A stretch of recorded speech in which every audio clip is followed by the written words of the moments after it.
everyone, and welcome back to my studio. I'm taking another cruise through my record collection today.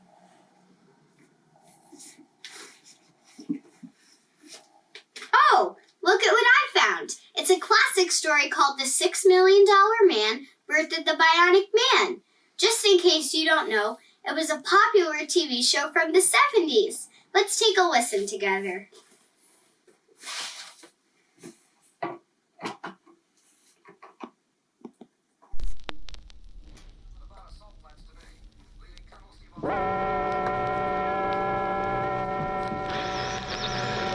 It's too bad you guys in Houston didn't come along for the ride. I've got this sensational view of Earth from where I'm standing.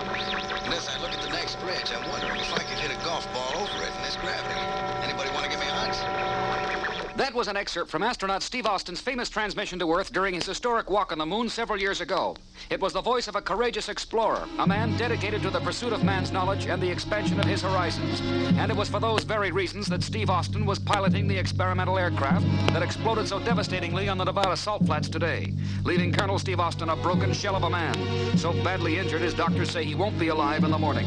Let us all say a silent prayer for Colonel Austin tonight, a true American hero, a man history will never forget.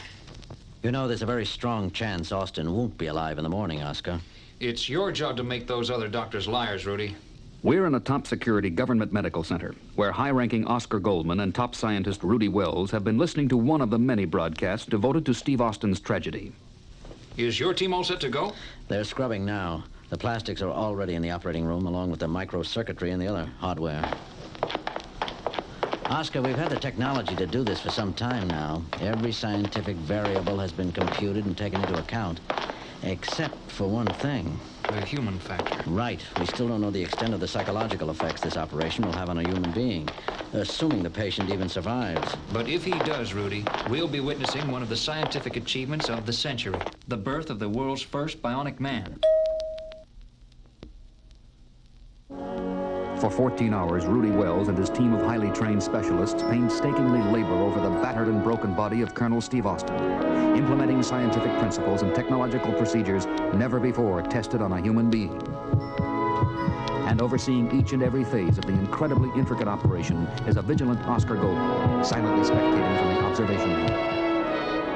It is not until 7 days later that Steve Austin opens his eyes to groggily wonder where he is, without the slightest inkling that one of the eyes he just opened is not his own.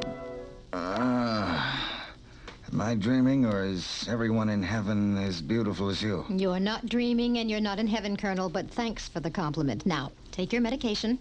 There you are. Thank you, nurse. Could you leave us alone now? Who are you? My name's Oscar Goldman, and this is Dr. Rudy Wells. He headed the surgical team that worked on you. Colonel Austin? I don't know how you guys managed it, but thanks for pulling me through. I was sure I was a goner on the way down. How do you feel? Little dragged out and groggy, but otherwise great. Like I've never been better. That's exactly right, Colonel Austin. You never have been better. You're better now than you ever were before. What's that supposed to mean? In saving your life, Colonel Austin, we had to make some adjustments in your physical makeup. Adjustments? Improvements would be a better word. You're now faster, stronger, more durable than you ever were. Take a look at your right hand. It's my hand, so what? Move the fingers. I don't get it. I see the fingers moving, but it doesn't feel like I'm moving them. You are and you're not. The nerve impulses from your brain are being relayed via microcircuitry and mini transistors. Wait a minute. It's not just my fingers. My whole arm feels this way. Just what did you guys do to me? We saved your life the only way possible. A way that only became possible this year, thanks to recent breakthroughs in technology. What sort of technology? Bionics, Colonel Austin. We have used advanced scientific techniques to duplicate what your own flesh and blood used to do. Used to do? Your injuries were extremely grave, Colonel. You lost your right arm and both your legs, along with your left eye. You mean this arm I've got now? It's bionic, as are your legs and your eye. We don't expect you to adjust to this all at once. After all... I don't want any part of any of it. You should have let me die in that plane. I'm getting out of here. No, Austin, you must stay in your bed. Out of my way. You mustn't. Your bionic legs aren't ready yet. But like an enraged wild animal, Steve Austin leaps from his bed, his bionic arm knocking Oscar and Rudy aside like they were no more than rag dolls. Don't be a fool, Austin. Rudy! As Oscar Goldman rushes to a stunned Rudy's side, a bionic wild man begins to charge through the hospital corridor. It's Colonel Austin. He must be stopped. Where are the orderlies? There they are. It's no use. Those bionic limbs are too much for him. This will stop him. Mr. Goldman, you've got the tranquilizer gun. Rudy said compressed air charge will put him to sleep in seconds. The bionic man feels the drugged air blast against his neck, whirls angrily to face his attacker, and then...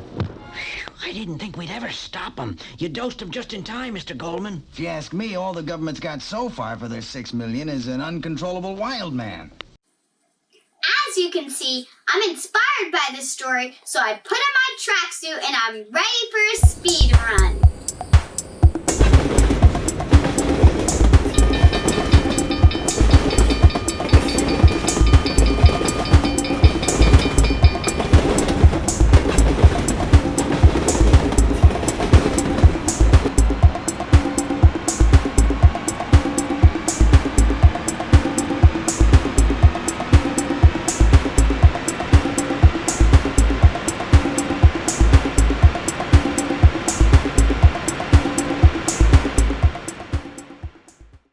It is another 24 hours before Steve Austin opens his eyes again to see Oscar Goldman again standing at his bedside. How do you feel? After yesterday, how come I'm not strapped to my bed? You lost control of yourself, that's all. It was understandable under the circumstances. Besides, I don't think we could find a strap your bionic arm couldn't break through. I know, I'm stronger, faster, better, right? But you left out one thing. I'm not a man anymore. I'm a freak. I'm not going to debate the issue with you, Colonel. There's someone on the floor who's been begging to meet you. He's a general's son, and he's been paralyzed from the waist down. I'm afraid not even bionics can repair the damage to his spinal cord. At that moment, the door opens and a 10-year-old boy strapped to a wheelchair rolls himself in. It's all right, Bobby. Come in. Bobby, this is Steve Austin. Colonel, this is little Bobby Phillips. Steve Austin! Oh, wow. You don't know what a thrill it is to meet you. I'll leave you two alone now. I've been your biggest fan, Colonel Austin, ever since that day I watched you walk on the moon on TV. Boy, that was some crash you were in last week. But Mr. Goldman says you'll be okay. That's what he tells me. Anyway, I was in an accident, too, but I wasn't as lucky as you. Still, if one of us had to end up stuck in a wheelchair, I'm glad it was me. I'm just a little kid.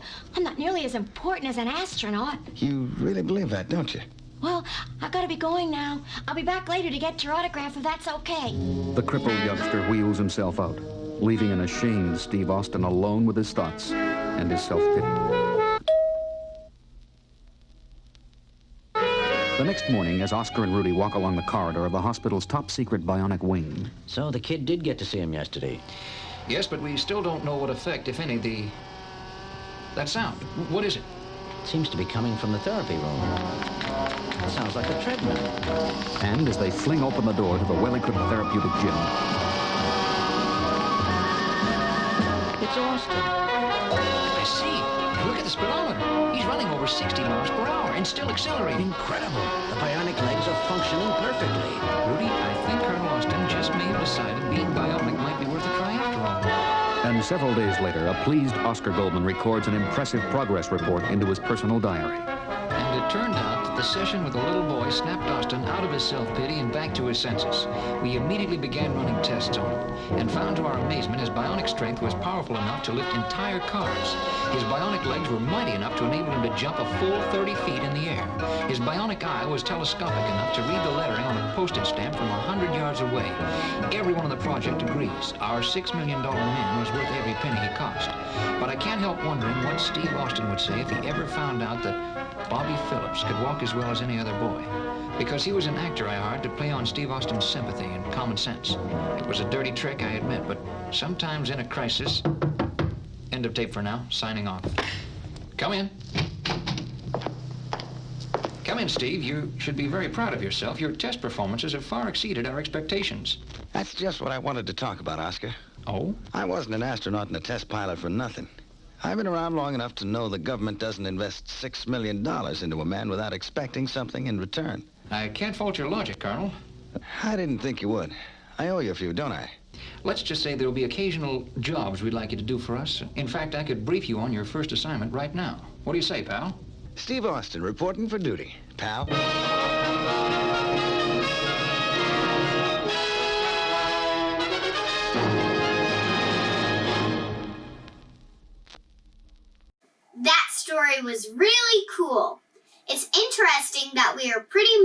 able to do repairs bionically now, like the ones on Steve Austin, and how they are no longer a medical fantasy.